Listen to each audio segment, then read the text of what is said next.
안녕하십니까, 이성수의 증시 토크입니다. 자, 팬데믹 이슈가 또다시 2차 파동을 만들면서 시장에 큰 부담을 안겨주고 있습니다.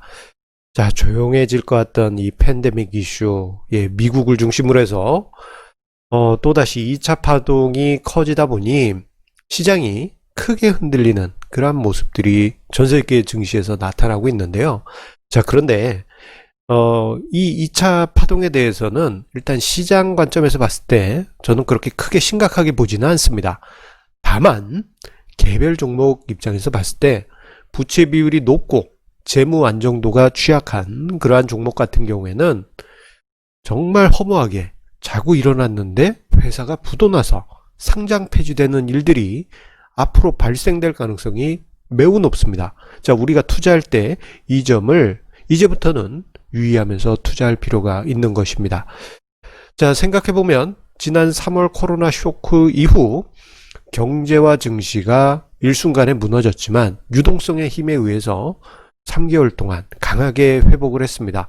한 달 만에 강한 폭락, 2달 만에 강한 반등, 이러한 흐름 속에서 시장 자체는 제자리로 거의 찾아왔습니다. 대신에 지난주에도 언급드렸던 바와 같이 증시의 피로도가 매우 높아졌어요. 자, 그 피로도가 매우 높아진 이유는 한편에서는 신용융자가 급증해서 공격적인 투자 행태가 늘어난 부분도 있지만 증시가 폭등한 만큼 경제에 대한 기대치가 높아졌습니다. 경제에 대한 기대치가 높아졌는데 회복은 맞지만 그것에 미달하는 그러한 수준을 보여주기 시작하면서 시장이 왠지 무겁게 흘러가고 있는 것이죠. 특히나 최근에 이제 미국의 신규 실업수당 청구 건수를 보시게 되면은 자, 지난 3월 말과 4월 초에 정말 말도 안 되는 어마어마한 수치가 발생했죠. 우리나라 인구에 준하는 신규 실업수당 청구 건수가 몇 주에 걸쳐 가지고 발생했습니다. 자, 그 후에 안전 국면으로 접어들었지만 왠지 모르게 아주 결정적인 감소는 어느 순간부터 6월 접어들면서 발생하지 않고 있습니다. 자, 이 점에 대해서 궁극적으로 어떤 실업 관련한 부분이 회복되지 않는 이 팬데믹 이슈로 인한 취약한 부분의 약점이 드러나는 게 아니냐, 취약한 부분의 약점이 드러나는 게 아니냐라는 그러한 의견이 지금 등장하고 있습니다. 자, 이러한 관점을 생각해 보게 된다면, 자, 우리 그냥 사람들 사이에서도 어떤 소득이나 취업에 취약한 계층들이 지금 또 어떻게 보면 타격을 많이 받고 있잖아요. 자, 그런데 이러한 부분이 상장 회사에도 영향을 미칠 수 있다는 점을 우리가 생각해 볼 수 있습니다. 특히나 지금 또다시 2차 팬데믹 가능성이 매우 높아졌죠. 아니, 진행 중인 것 같습니다. 자, 지난 봄에 미국의 일간 확진자 추이를 보게 되면 정말 너무 무서울 정도로 급증을 했다가 그 후에 안정기로 접어들었지만 지난 6월 사이 또다시 일간 확진자 수가 급증했습니다. 여러 가지 이슈들이 있었죠. 경제 활동을 억제했던 것을 다시 풀기도 했고, 그리고 또 한편에서는 이제 인종차별에 대한 항의 시위가 미국 전체적으로 발생하면서 팬데믹이 확 퍼졌습니다. 그런데 이게 미국에서만 그친 게 아니고 우리나라도 약간 불안불안한 조짐이 나타나고 있습니다. 3월에 팬데믹 확산 후에 조용한 국면을 걷다가 요즘 들어서 불안불안한 일간 확진자 수위를 보여주고 있죠. 자, 이렇게 되면은 경제 재개가 다시 위축될 것이다 라는 우려감이 고조되게 되고, 지금 현재 상황도 유동성 때문에 어느 정도 많이 회복하긴 하였지만 취약한 부분이 회복되지 못하면서 미국 같은 경우에는 신규 실업수당 청구 건수가 급감하지 못하고 있지 않습니까? 생각해보면 우리나라에서도 소상공인 분들이나 또는 프리랜서 분들이 어려움을 겪고 있다라는 점도 생각해 볼 부분인데, 그런데 이러한 부분이 증시 전체에서도 나타날 가능성이 높습니다. 대신에 이제 증시 전체적으로 나타난다라는 개념보다는 증시 안에서 약한 부분이 깨질 수 있다라는 점입니다. 자, 1차 파동이 한번 왔어요. 봄에 와서 경제적인 충격을 기업들이 다 받았습니다. 예, 특정 월 2분기 같은 경우에는 아마 매출액이 거의 다 사라졌을 정도로 마이너스 90%막 이런 회사들도 부지기수였을 것입니다. 자, 그나마 이제 체력이 좋은 회사들은 선방했겠지만 2분기 실적은 아마 전체적으로 실망스러울 가능성이 높습니다. 그런데 지금 이제부터 회복해 가려고 하는 그런 분위기였는데 또다시 2차 파동이 몰아치게 되면은 이때부터는 약한 고리가 끊어지게 되고 약한 쪽이 깨지는 상황이 발생할 수가 있습니다. 즉 재무적으로 취약한 종목들 같은 경우에는 생존 자체의 위험 가능성이 높아지게 됩니다. 자, 이런 거죠. 자, 1차 파동 왔을 때 충격을 받고 어찌어찌 버텼어요. 그런데 2차 파동이 다시 왔다? 나는 체력 회복을 아직 하지도 못했는데. 그런데 한 대 맞으면 정말 그냥 잽 한 방만으로도 KO패 당하는 것입니다. 자, 우량주 같은 경우에는 큰 파동을 한번 맞고 숨고르기 정도는 하고 있었어요. 그래서 2차 파동이 오더라도 타격은 좀 있겠지만 쓰러지지는 않습니다. 하지만 재무 취약한 종목들은 우량주들이 숨고르기 할 때 아직도 숨을 제대로 못 차리고 정신을 차리지 못할 정도로 회사 재무 상황이 비상입니다. 그런데 2차 파동이 몰아치게 되면 취약한 종목들은, 재무 취약한 종목들은 그대로 꺾일 수밖에 없습니다. 자, 이것을 보여드리기 위해서요, 제가 오늘 카인드라고 해서 한국거래소 전자공시 시스템이 있습니다. 거기서 상장 폐지 종목들 리스트를 1999년부터 해서 최근까지 다운받은 다음에 그 상장 폐지 종목 중에는 거래소 이전이나 여러 가지 펀드들 관련해 가지고 리츠 관련한 자산들 상장 폐지 이런 것들도 있어 가지고 그런 거 다 하나하나 발려냈습니다.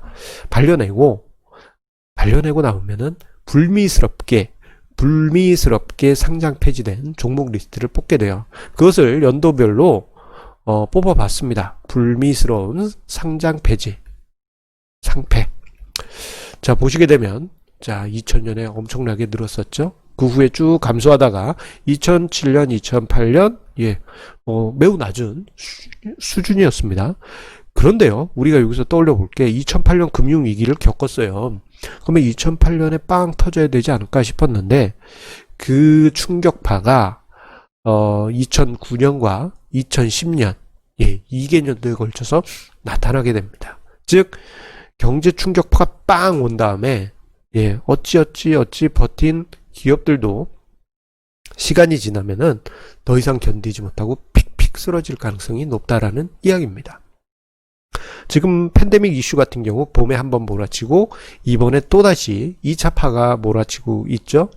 자, 그렇게 될 경우에는 재무적으로 취약한 종목, 즉 2년 이상 적자인 회사나 또는 부채 비율 200%가 넘어가는 회사 같은 경우에는 분명히 문제가 생기는 회사들이 발생할 겁니다. 이게 당장 이번 달에 나타날 수도 있고요. 자, 3분기에 몰아서 나타날 수도 있고 좀 뒤늦게 4분기에 몰아서 나타날 수도 있습니다. 이번에 팬데믹 이슈가 워낙 날카롭게 짧은 기간 안에 큰 충격파를 주고 빠르게 회복을 했지만 아직 충격파에 의한 여러 가지 상처들이 해소되지 않은 상황이기 때문에 취약한 종목들, 분명 상장 폐지나 부도 등과 같은 불미스러운 상황들이 여름 이후에 여러분들 계좌에 찾아올 수도 있는 것입니다. 자, 생각해보면 지난 3개월 땅 짚고 헤엄치기처럼 정말 쉬운 시장이었어요. 자, 그러다 보니 개인 투자자분들 중엔 빚을 무리하게 끌어와서 투자하시는 B2 투자자분들도 크게 늘었습니다. 그런데 그 자금이 이제 몰빵되어 있는 경우가 대부분이죠. 자, 그러다 보니 그 주식 투자를 처음 시작하신 소위 주린이 라고 불리는 개인 투자자분들 같은 경우 최근 3개월 동안의 수익률이 본인의 수익률로 착각하시는 경우가 많고, 그리고 종목 중에 보게 되면은 재무적으로 취약한 종목들이 단기간에 주가가 크게 올라간 경우가 많이 있습니다. 예, 그러한 종목들 죽다 살아나니까, 예, 주가 측면에선 뭐 정말 동전주까지 갔다가 확 튀어오른 효과가 있기 때문이죠. 하지만 이제부터 한동안은 뭐 길면 1년, 더 길면 2년, 예, 버티다 픽픽 쓰러지는 종목들이, 예, 부지기수로 발생할 겁니다. 자, 지금 화면상에 나무가 꺾여 있는 사진이 있는데요. 자, 태풍이 한번 불고, 예, 불고 나면은 뭔가 취약한 종목들 같은 경우 큰 균열이 발생합니다. 그런데 여기에 또 한 번 태풍이 분다 그러면 저 위에 나무처럼 꺾여 버리게 돼요. 그냥 뭐 나 꺾인다 하면서 꺾이는 게 아니고 그냥 확 하고 그냥 회사가 상장 폐지 절차를 밟게 됩니다 라는 식의, 예, 뉴스가 어느 순간 갑자기 뜰 수가 있습니다. 여러분들 지금부터라도 재무 리스크가 높은 종목, 앞서서 이야기 드렸죠. 예, 적자 2년 이상 된 회사는요 무조건 피하시고, 예, 부채 비율 200% 넘어가는 회사는, 예, 피하시는 게 좋고요. 그리고 유동 비율이라고 그래가지고 그 증권사 HTS나 포털 사이트 기업 조회해 보시면은, 예, 재무 비율 다 나옵니다. 예, 유동 비율은 자 100% 안 되는 종목 같은 경우, 예, 경계하십시오. 이거 분명히 여러분들 속상하게 할 일이 있을 겁니다. 그냥 경고도 없습니다. 그냥 한 방에 훅 하고 나가 떨어진다라는 점 기억해 주시기 바랍니다. 자, 항상 우리 애청자님의 구독, 좋아요, 알람 설정, 그리고 많은 관심 주셔서 감사드립니다. 이번에 이제 팬데믹 이슈 자체는 1차 파동 후에 그 충격 정도는 이번에 온다 하더라도 그렇게 크지는 않을 수 있습니다. 다만 종목 단위에서 정말 여러분들 씻을 수 없는 상처가 만들어질 수도 있습니다. 자, 앞서서 표 보여드렸죠. 2008년 금융위기 이후에 그 해에는 별로 뭐 불미스럽게 상장 폐지된 종목이 그렇게 많지 않았지만 2009, 2010년에는, 예, 80개, 70개, 예, 이런 종목들이 상폐됐다라는 점, 예, 이거 엄청난 수입니다. 예, 좀 과하게 포장하면요 전체 종목의 한 10% 정도 되는 거예요. 그때 당시. 예, 여러분들 기억해 주시기 바라겠습니다. 자, 그러면 자, 이번 한 주 힘차게 시작하시고요. 자, 어려운 증시이지만, 예, 성공 투자의 길을 위해서, 자, 오늘도 저의 증시 토크, 예, 꼭 함께 해주시기 바라겠습니다. 내일도 함께 해주시기 바라겠습니다. 감사합니다.